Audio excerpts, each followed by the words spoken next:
Howdy, folks, and welcome. Hey, I've got some chicken noodle soup. Well, I don't have noodles in there, but I got homemade chicken soup on the stove over there.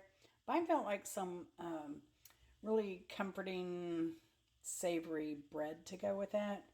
So I went out to my garden. I harvested some rosemary. I have that cut up some sun-dried tomatoes, and I had some cheese I wanted to use. So that's about 4 ounces there that I grated finely. First, we're just going to start in the bowl, and I'm going to put 3 cups of flour in here. Now, I have just an all-purpose flour, and I don't have enough of that, so I'm going to add some Neapolitan extra fine 00 flour to that. All right, to that, I'm going to add 2 teaspoons of yeast. I have a half a teaspoon here, so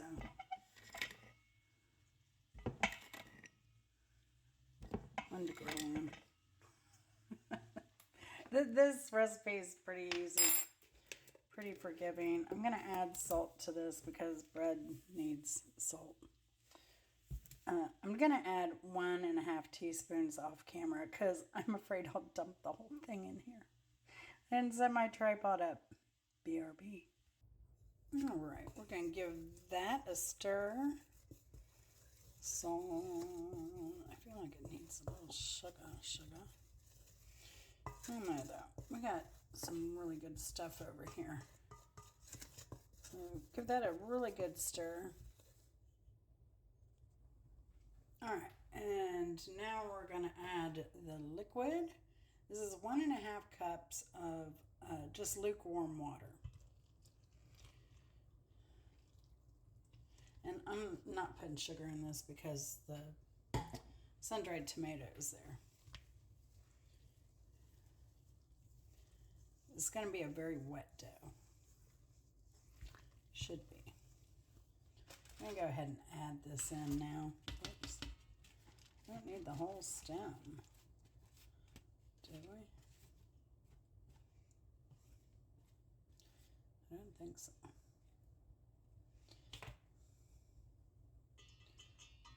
All right. Hopefully all stirring should break up those tomatoes. Oh my goodness, this smells so good right now.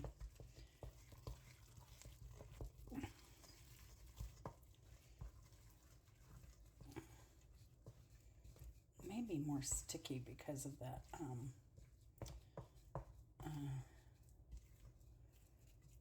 that other dough, that other flour, but that's okay. I'm going to leave it like this, sticky.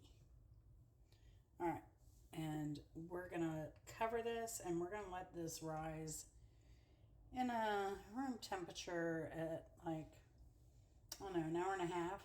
But you can also put this in the fridge like 8 hours, up to 8 hours, and then take it out when you come home from work. Let it cool off and rise a bit, then put it in the oven. But we'll be back right after this rise. All right, the time has come. We're about a minute short. We're going to go ahead and start preheating the oven to 450. We want it super, super hot. Now, what I'm also going to do, I have this nice little rack that comes out, so I don't have to take my whole rack out. And then I'm going to put this Dutch oven in to heat up here.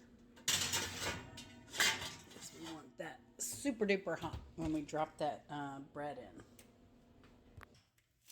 All right, so while that was, we're kind of 205 on the preheating cycle. Took a minute and went and folded some clothes real quick. But I also had laid out some parchment paper. Now this will be going in, not wax paper. You want to use parchment paper. It will not burn in your oven. Don't be afraid to use it. And then I use this little plastic thing with a fish on it. I don't do fish often, so that's always my biscuit or my pastry or whatever little mat that I work on. I've got this little spoon because this is still going to be really sticky. And I'm going to get some flour now. So, I want a tablespoon on here.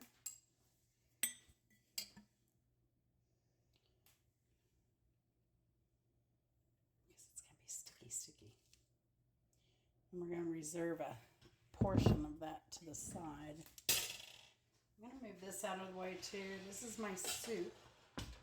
And I cooked it in the Dutch oven and then I had to empty it.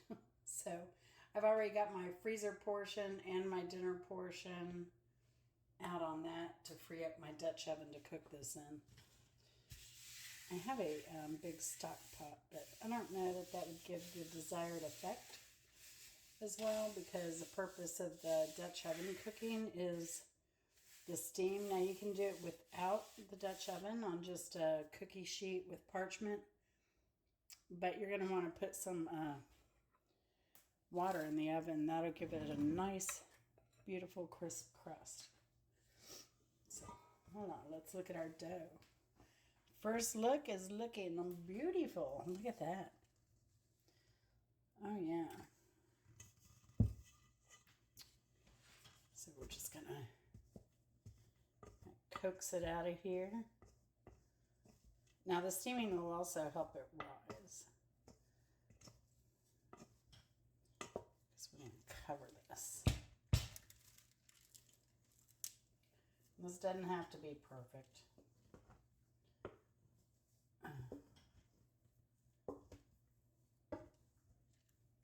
It smells so darn good.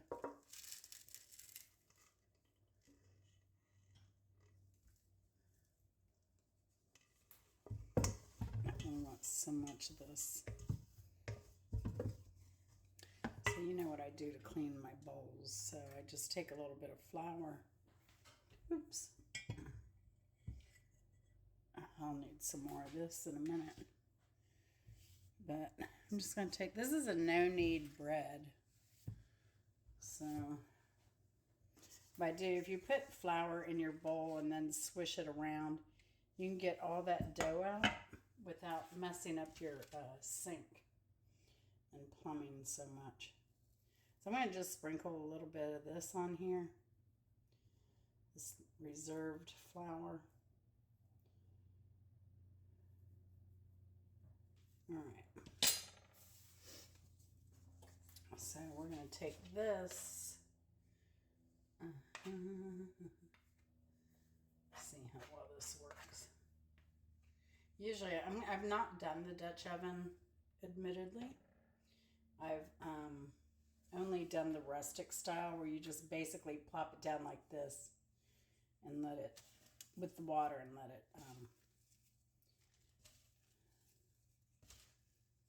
do its thing. So we're just going to fold this in gently on itself a few times. Ugh. Where are we? We're at 320.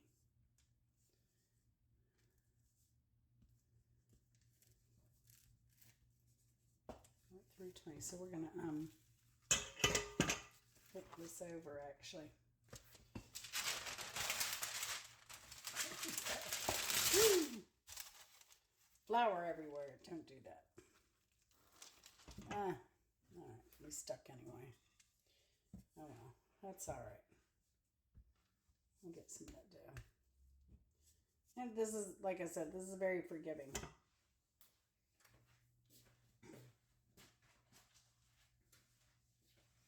So we are at 340 right now. Temperature. I'm just going to move this to the side a minute and I'm going to wipe this down. This is just some vinegar water here.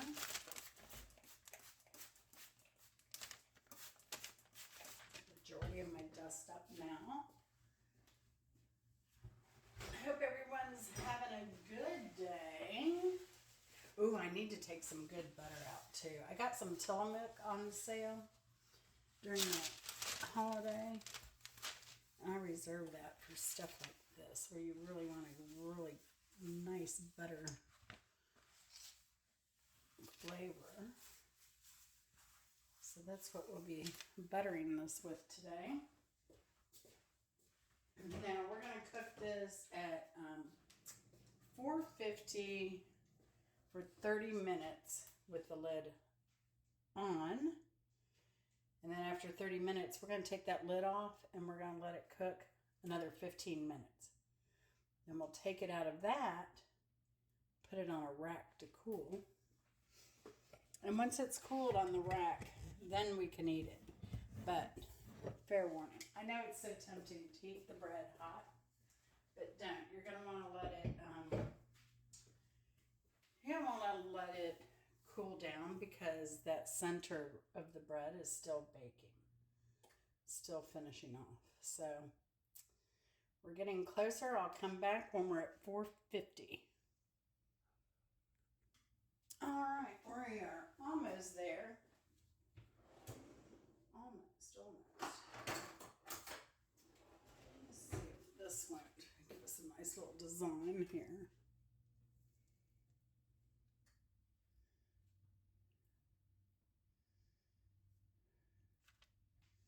Fake it till you make it.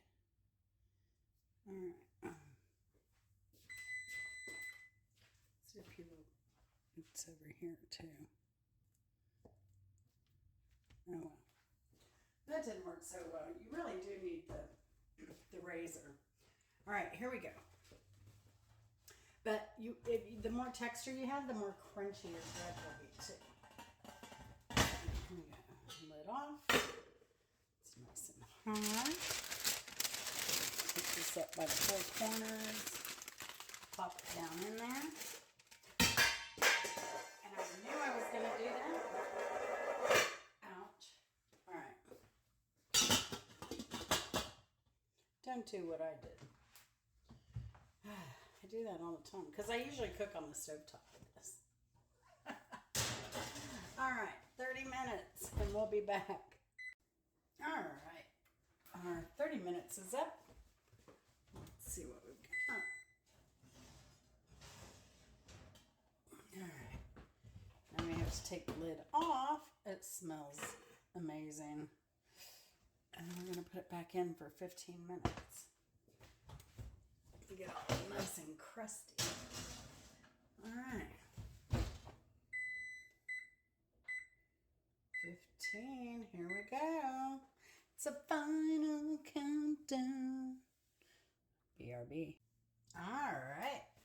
15 minutes is up. Let's see how this looks. I think I'd like it a little darker, actually. Huh. Interesting. Maybe I needed to put it in a little more. Like I said, this is the first time I've done it in a Dutch oven. Yeah. I think I want it done more. It's not as crusty as I'd like. So what I'm going to do is I'm going to put a pan of water in there. I'm just going to get a regular saucepan.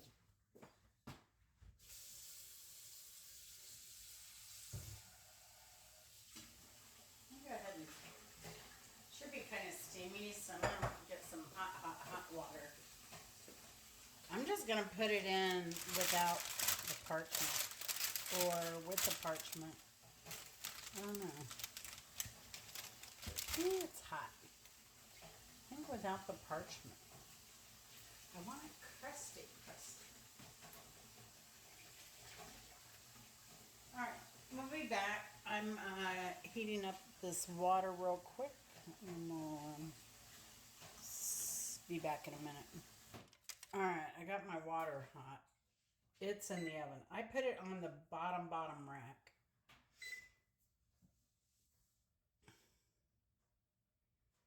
And then I'm just going to put this in as is.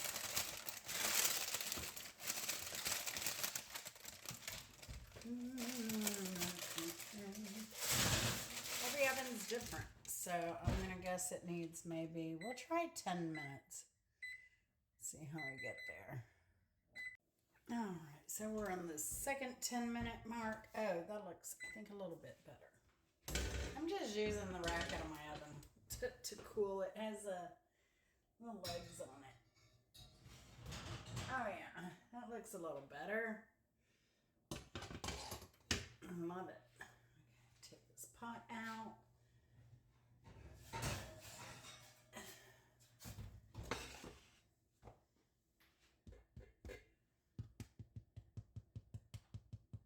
Now, that sounds beautiful.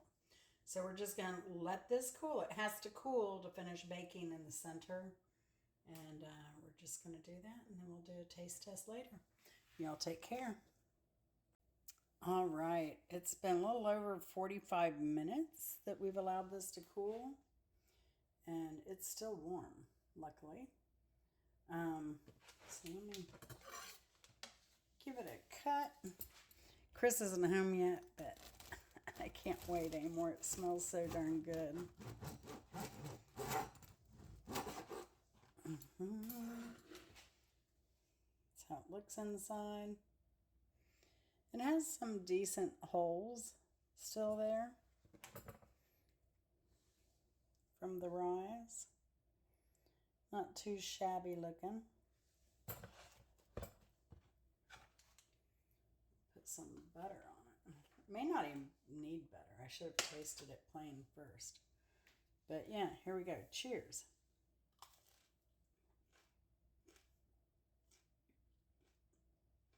Mmm. Mmm. Mmm. Mmm.